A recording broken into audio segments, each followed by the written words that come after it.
going on, everyone? James and Embers here, and welcome back to another episode of the Political Freedom Fighters podcast. This episode is going to be a little different because in this episode, I'm going to be showing you a recording of what happened in the public hearing at the Rules Review Commission on August 28th. I attended this specific meeting because one of the things that was being discussed were some changes in the petitioning process that got started by the State Board of Elections that would make it more difficult for third parties to get on the ballot. For some context, I first learned about this situation back on April 21st, 2025, when I had attended one of the Constitution Party of North Carolina's meetings. It was the second time I had attended one of their meetings. During that meeting, Kevin Hayes, who is the vice chair of the Constitution Party of North Carolina, had actually informed us that the State Board of Elections was trying to add in some new rules to make the petitioning process more difficult by requiring the information of petition circulators to be added and giving the state board more power to disqualify signatures if a signer's signature does not match the official signature that they have on their records, which is bullshit.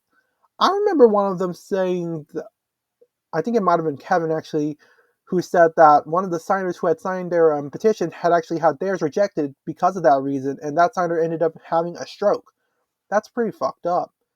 Anyways, at the time, we were all allowed to submit a public comment to the State Board of Elections until the middle of May to tell the board that we opposed the rules. After that meeting, I ended up informing members of the Libertarian, Green, We the People, Justice for All, Veterans, and Forward parties over the course of the next few weeks to make sure that they were aware of this as well. It's important to note that during this time, the Democrats still had control of the State Board of Elections, and when the time for public comment had expired, the State Board of Elections would go from Democratic control to Republican control because the power of who would appoint members of the Board of Elections were transferred from the governor, who is a Democrat, to the state auditor, who is a Republican. Anyways, before I continue, I do need to tell you all that I am actually reading this from a script because I really don't want to stumble upon my words. I don't want to just go freeform because I do fear that I'm going to forget some important information, and god damn it, go away thingy. Anyways, so yeah, I will be reading from a script just to make sure that I got all the details in for you guys. So with that being said, skipping to the end of June, the State Board of Elections held a hearing, and one of the things they talked about were the changes in the petitioning process. The good news is that over 30 people submitted public comments and the responses were 99% negative. So a lot of negative stuff was removed. From what I remember from that meeting, there were some rules that were approved by the board and some that were still up for discussion because of concerns involving a voter's quote-unquote right to disassociate by Shabana Duffy Millen, which is just another way of saying the board's right to harass voters because she actually doesn't believe that at all. Yeah, Shabana Duffy Millen is the most corrupt member of the State Board of Elections by far. Not even close. I don't know if there's anyone else even close. Granted, all of them are pretty bad, in my opinion, because of this whole situation, but you get the idea. They're all partisan hacks, and they do not give a damn about democracy and freedom and so on and so forth. The only people that even care about democracy and freedom are third party and unaffiliated voters, and that is a fact. So, anyways, where was I? Oh yeah, here we go. Unfortunately, from the end of June to early August, some new stuff was added to the petitioning process that would once again make it harder for third parties to get on the ballot. Afterwards, we were informed that the public would be given a chance to send a letter to the Rules Review Commission to put them up for legislative review. We were given a template that we can use to send to the Rules Review Commission to do so, and all we need is 10 letters requesting legislative review by 5 p.m. of the day after the rules were approved. There was also a chance for us to speak at the RRC, which I do believe that Kevin actually talked about, but I decided not to speak because I thought that you actually had to attend personally in order to speak. But I didn't know until on the day of the meeting that you could actually talk through on that you could actually speak through online. So I guess that's pretty good to know for next time if I ever decide to attend one of these again. Anyways, I have sent the news to third parties, and I have gotten some responses from some, while I've had no luck on others. And with that being said, this leads me to the public hearing on August 28th at the beginning of the video. Not only did I attend the meeting through WebEx, but I actually recorded the part where the petition rules were being discussed. And that is what I'm going to be showing you in this episode. I will note that I did not record my live reaction for what is going on, so I will be commenting on the Premiere chat just to tell you how I feel about the situation. There was so much I wanted to say, but I didn't want to get kicked out because these guys, the people who are supporting the petition changes, the corrupt measures, I should say, they were pissing me off. I wanted, I was impressed that the people who spoke out against them didn't want to punch him, because I wanted to punch Adam Steele and I wanted to punch members of the RRC for defending this shit, but you know, it is what it is.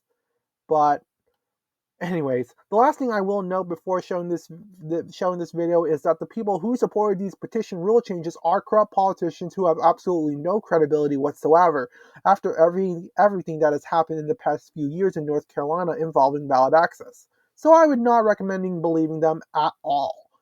So with that being said, I think it's finally time to show you all the videos. So here it is. Board of Elections is with Mr. Asher.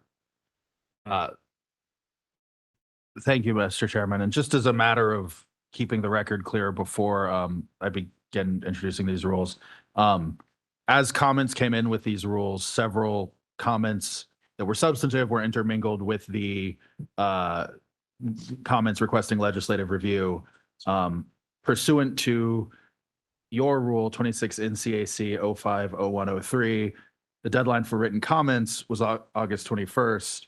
The deadline for legislative review hasn't elapsed yet. So what I would propose that you all do based on what's before you and what I've reviewed, and I've checked with the agency that they're fine with this, is to waive the timing requirement from Rule 0103 for any comments on this rule received before 5 p.m. on August 26th, which was the deadline to request to speak.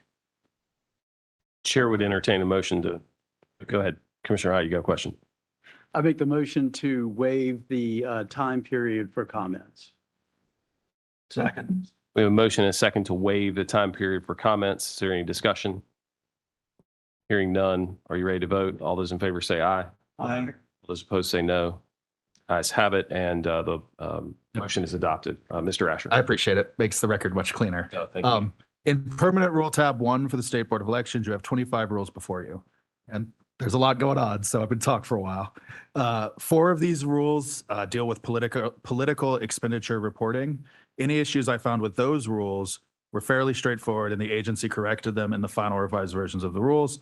Those 4 rules have also not received any public comment to the RRC or requests for legislative review. 21 of these rules deal with various petition procedures related to elections. Overall, it is my opinion that the agency has addressed any concerns I had with those rules, and I will be recommending approval. But there's several issues in this I wanted to bring to the commission because there's a lot of public interest and discussion about these. First, as I covered in my staff opinion, in the initial back and forth, I had some questions about whether these rules would impact local funds, such as a fiscal note would have been required pursuant to 150B 21.4C.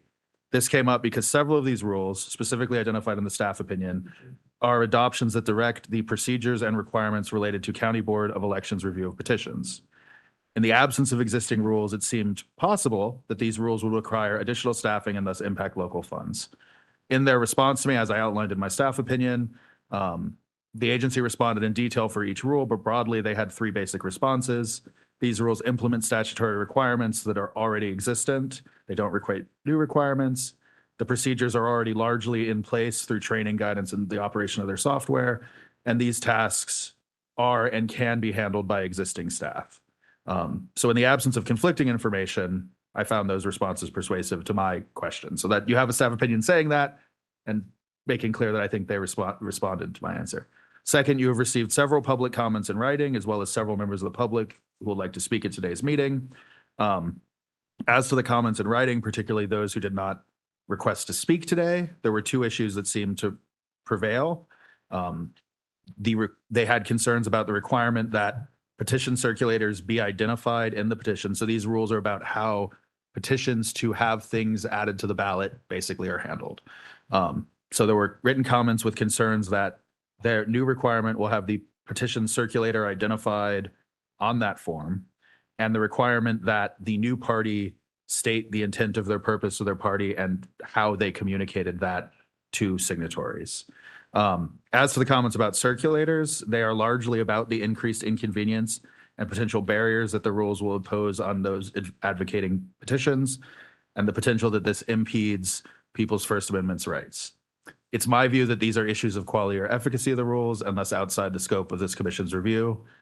So I'm not recommending objection on those bases. As to the comments about stating the intent and purpose of the party, it is an existing statutory requirement for petitioners to inform the signers, to quote, inform the signers of the general purpose and intent of the new party, end quote. It appears to me that these rules, the rules in front of you today specify how petitioners who are collecting signatures will demonstrate to the election board how they have met this existing statutory requirement, which would fall easily within the agency's rulemaking authority. Several of the commenters were concerned that this element of the statute was outdated or useless, which is outside the scope of this commission's review, even if true. Others raised concerns that the rule would allow the board to suppress parties if they disagreed with their purpose. While this is also likely outside of the commission's scope of review, for what it is worth, I believe that this is based on a misreading of the rule. The rule does not contain any provision that would appear to allow the board to evaluate the content of the purpose and intent of the party, just to evaluate whether the petitioners informed the signers of the purpose and intent as required by law. Some commentators did specifically raise concerns that 0305, which is the petition for a new party, is confusing. This could go to clarity, which is within this commission's scope of review. I have reviewed the rule again in light of those comments, and I was not persuaded that there was a clarity problem. However, if the commission believes the rule is unclear, it should object pursuant to 150B 21.92. So overall, it is my opinion that the agency has addressed any concerns I had, and I am recommending that the commission approve the final revised versions of these rules. Thank you, Mr. Asher. Chair will entertain a motion.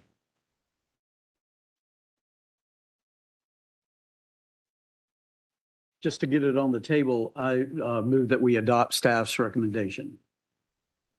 Is there a second for the motion? Second. We have a motion and second to adopt staff's recommendation. Is there any discussion? At this time, we have several individuals from the public who wish to address the commission. Wayne Turner is the first on my list with the North Carolina Green Party. Is Mr. Turner in the room? Is Mr. Turner online?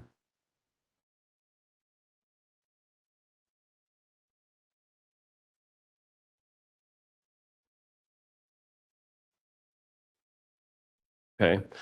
Next person on my list is Kevin Hayes, the vice chair of the Constitution Party. Is Mr. Hayes in the room? No. Okay. Mr. Hayes is online. Mr. Hayes, can you hear us? Yes, I can hear you. Can you hear me? We can hear you. You're very well. You are recognized for 5 minutes to address the commission. Welcome to the commission. Please state your name and affiliation for the record. I appreciate the commission's time today. My name is Kevin Hayes. I am the vice chair of the Constitution Party of North Carolina. I would like to address the commission with some concerns that we have. These rules are going to make it extremely difficult to petition. We've successfully completed 2 petition drives in the past. We've had some issues with the county boards and the state board in the past, but those have been resolved fairly easily. At times, we had back and forth with the state board, but we did resolve them. These rules submit a substantial burden for us to continue to petition. In addition, our petition drive has already started, so these rules changed the rules in the middle of our petition drive, which we believe is unfair. In addition, requiring us to have each petitioner have a separate petition is going to cost the county boards a significant amount of more money to do this petition drives because they have to mail the petitions back to us. So it's going to create more paperwork, more time for the county boards. So I do believe it's going to create a financial burden on the counties, on the county boards, and dig into their financial burden. So I would ask the commission consider that. There's nothing in state law that bars paid petitioners currently, and this is putting a requirement, us asking whether we are being paid per signature or not. And I believe that that is overstepping what the current law says. And so I would ask this commission to reject that. In addition, it's going to create confusion on the forms because it's going to make it a lot less room for people to sign. and it's already extremely small, and people that are older and have a hard time filling the forms out, it's just going to make it extremely difficult for them to sign the petition, which is going to lead to confusion for people. And I see that the rules being implemented has one thing in common. The people implement the rules, it doesn't affect them. This would be like asking NC State and Duke fans whether UNC's 1925's national championship should count. It wouldn't be very fair to UNC, and these rules are not very fair to the Constitution Party or other political parties that have started. At the very least, I would ask that these rules be shifted to go into effect at the next petition cycle in 2028, because several parties have already, and independent candidates have already began petitioning, and changing the rules in the middle of a petition drive is simply unfair to us. And I do believe these rules overstep the bounds of the general statutes. And I would ask that this commission review these rules and make a determination whether or not they comply with the current general statute, but they do require additional information that's above what's in current state law. It's going to create a significant burden for us, that more time to petition, because now if we're doing an event and let's say we have one petition going for Wake County, but we have 3 people working the event, now we've got to have 3 separate sheets going, and because each person has to have a separate sheet. And that's just going to create a lot of confusion. It's going to create a lot of more time. It's going to create more paperwork for the county boards. And like I said before, I do believe it's going to create a financial burden on the counties, because they do have to pay to have these petitions shipped back to us. The process is we turn them into each county. The county checks them, then they return them to us via mail. And so I do believe that has to be a factor in it. If it's going to create a lot more paperwork. And so we have rejected these rules, and we also believe we you should have received 10 letters of objection asking for legislative reviews should the rules pass today. I appreciate this commission's time. We appreciate your time, Mr. Hayes. Thank you. I understand that Mr. Turner with the North Carolina Green Party is having some technical difficulties, but Anna Lee Dillon, who is a co-chair of the Green Party, is available to address the commission. We would need to waive our notice rule for speakers to allow her to speak. So Chair would entertain a motion on that. So moved. Second. All right, there's a motion and a second to waive the rule about timeliness of speaker requests. Is there any discussion? Hearing none, are you ready to vote? All those in favor say aye. Aye. All opposed say no. The ayes have it. The motion is adopted. Ms. Dillon, you're recognized to address the commission for 5 minutes. Please state your name and affiliation for the record. Hello, my name is Anna Lee Dillon Ordubody. I am the co-chair of North Carolina. I serve the North Carolina Green Party with Wayne Turner. Thank you so much for your time. Members of the commission, we appreciate your hearings on the proposed rules. Our concerns are with the rules applying to petitions for new political parties, although we think the same problems apply to other types of petitions that are also covered by these rules. These rules will have the effect of discouraging people from conducting or engaging in petition drives. They will even discourage participation by people who are paid to petition, as no company or individual will expose themselves to undefined legal liabilities. Any reasonable person can infer that the possibility of that liability from the breadth of information asked for by the state.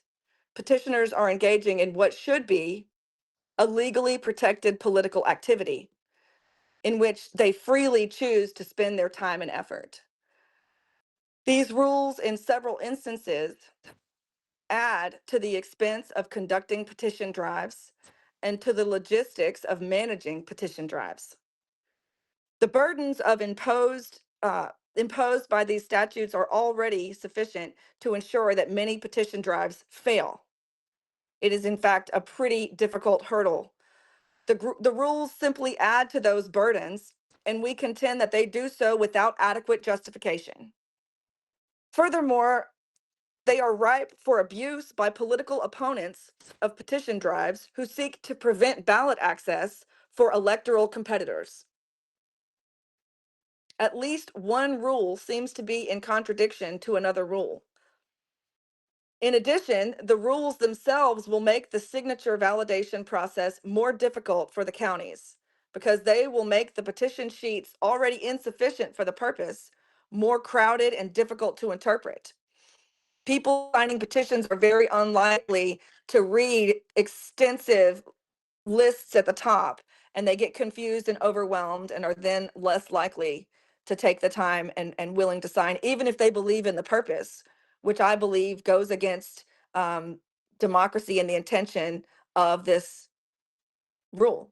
This is not a trivial consideration, as we need the legibility of the signatures to be as useful as possible to the county boards. And the county boards will have easier work in validating thousands of signatures. The proposed rules make it much more difficult for petition signers to fill in the information that's required. And it makes these sheets a much bigger burden, as Kevin from the Constitution Party referred to. They're already understaffed and on tight budgets, so this additional burden that would be on the county boards seems unnecessary. I'm prepared to talk about the rules specific language that creates these concerns if the commission wishes. In the statements, the written statements that Wayne Turner reads, I think the staff recommendation would be found that there's a lot of discussion that would be needed to flesh that out, that many people on this commission might feel that they do not agree with the recommendations based on the written submission of statements that Wayne Turner has provided. If the board wishes to share specific concerns with us, we're open to try to find solutions that will satisfy the board's concerns while maintaining our ability to conduct successful petition drives. This truly is about democracy working for all of us.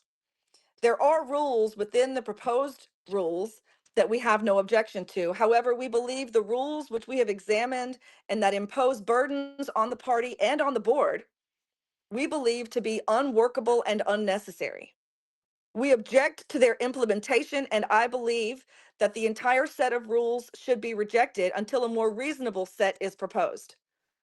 Today, you have heard from the Constitution Party and the North Carolina Green Party, both of whom are doing their due diligence to participate in the democratic process and have jumped over great hurdles to do so with these petitions. So we are hoping that you will please work with us on this and understand that we're coming to you today in good faith and with best intentions and with deep respect and appreciation for all of your time. Thank you. Thank you, Ms. Dylan Ordobadi. I hope I spelled that right, said that right. We'll next recognize Adam Steele, Associate General Counsel of the State Board. Oh, sorry, Commissioner Hyde has a Yes, question. your first, Sure, first vice chair. absolutely. I have a question for the lady that was, I didn't get her name, Ms. Dixon, maybe. Ma'am, you said that, I think you said that two of the rules were inconsistent with each other. Could you tell us what those rules are? Could you be specific? Or maybe I imagined that. Did she say that? She did say that. No, absolutely. Yes. Give me just one moment to pull up my notes if that's okay. I apologize.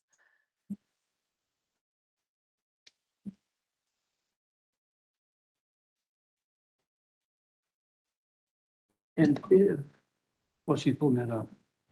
If she gives us the reference, can we address that? I can do my best. Okay. Yes, ma'am. Yes, Wayne was more prepared and his internet is out. He lives in a rural area. I do apologize. I'm reading right now through this, and hopefully Wayne is going to reach out to me and help me out here. This is like that bad dream when you are called on and you somehow don't have your notes with you. I apologize, folks. And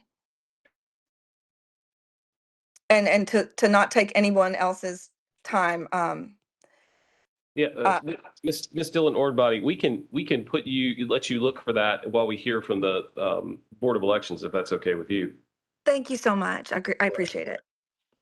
Okay, so at this time, Adam Steele, Associate General Counsel, State Board of Elections, is recognized to address the commission. Please state your name and affiliation for the record. I'm Adam Steele. I'm the Associate General Counsel of the State Board of Elections. Thank you for taking the time to hear from me today. So I'll just give a brief statement in support of our rules and then address some of the comments that were made as well, I think are worth addressing. So State Board of Elections has the authority in the statute 163-22A to make reasonable rules and regulations with respect to the electoral process as the board deems advisable. And that's what they did with these petition rules. There's a series of petition rules. And what these are doing, they're not meant to be onerous or somehow impede the petition process. There have not been rules for petitions before. And so what these are doing instead are they are designed to bring consistency and transparency to the petitioning process. And the way they do that is essentially by codifying what has already been going on for the county boards and petitioners. And so some of the comments that were talked about, one was about like returning sheets to the petitioners in the mail. That's something that's already done. The county boards, they already, for new party petitions, those original sheets have to get returned to the party because then they have to then file those with the state board. It's already a practice that they can either be returned in person, get picked up, or mailed back. So that is no additional impact on the county funds, and that's something that has already been done. But there's a lot of standard processes and procedures, and that's what these rules, as I explained, and as Mr. Asher explained about my response there, is that a lot of this is just codifying what's already done for the county boards. And those standard practices and procedures, they've been developed over the last few years. It's not just that these are new things that we just started doing, and it's based on experience with past petitions. So one is I'll note about the purpose and intent part. Mr. Asher nailed it exactly.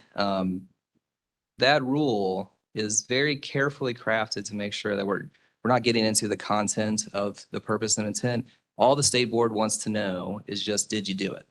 And so that's why that's there. The new party just have to tell us, yes, we did what the statute tells us to do. And then on the signature sheets, there's a spot for the signer to say, yes, the person asking me to sign this, they signed it. So that's just ways to help the state board.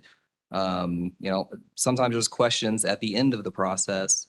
Did the statutory requirement, was it met by the petitioner along the way?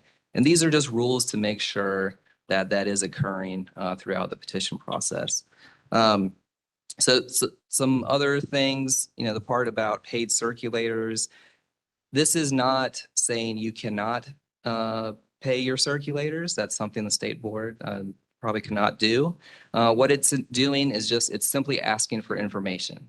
And it's an investigatory tool. We've seen there's been significant evidence in the past of paid circulators involved in fraud. So all this is about the circulators. It's just trying to get that information in the event that it is needed.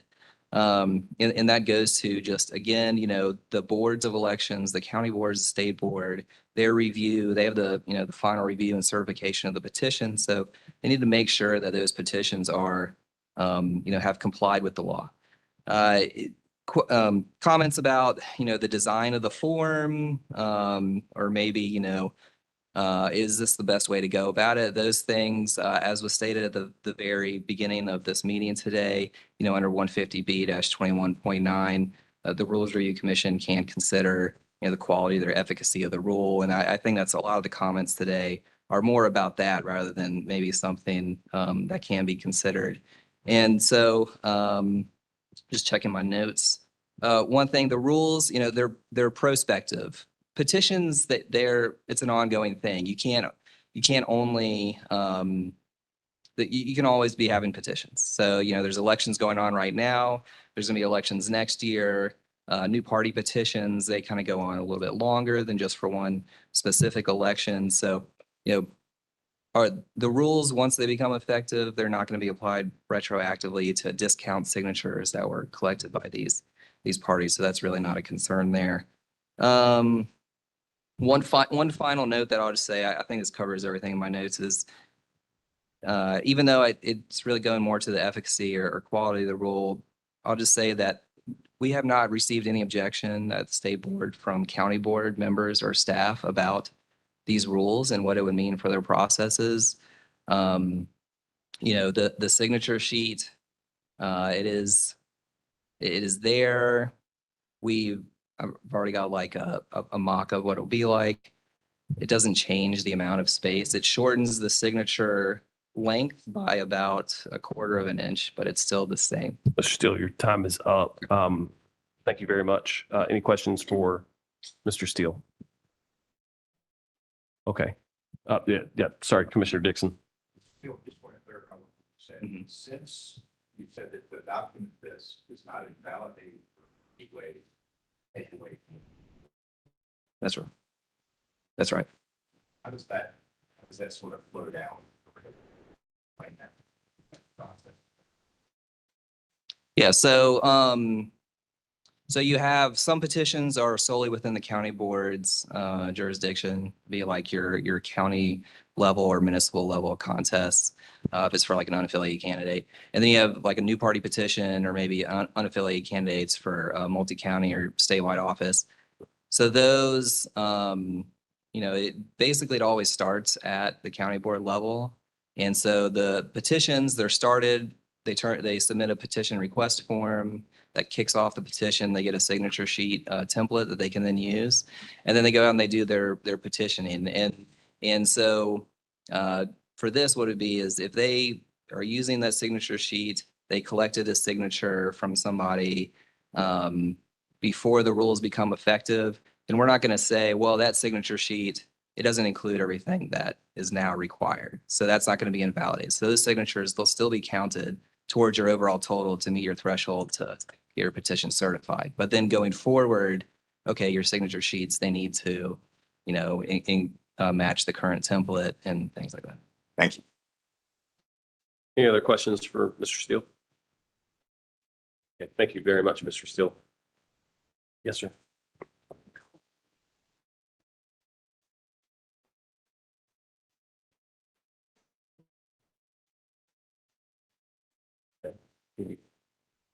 I don't know. So Commissioner Dixon,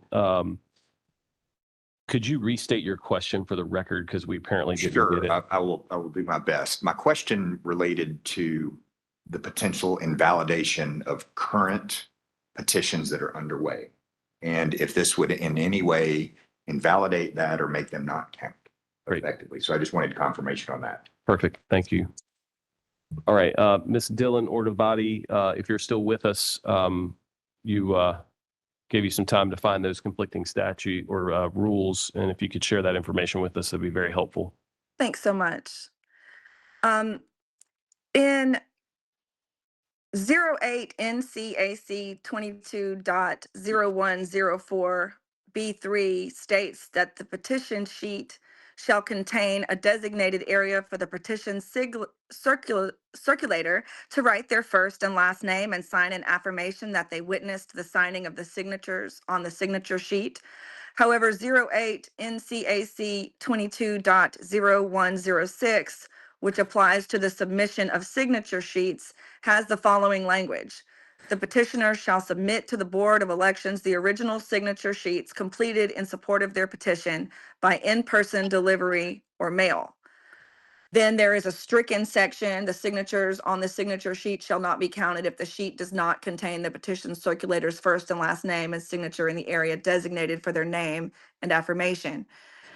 Note that the stricken language directs the board to ignore whether or not 08 NCAC 22.0104 is satisfied prior to signature validation, which obviates the need for the prior rule in the first place.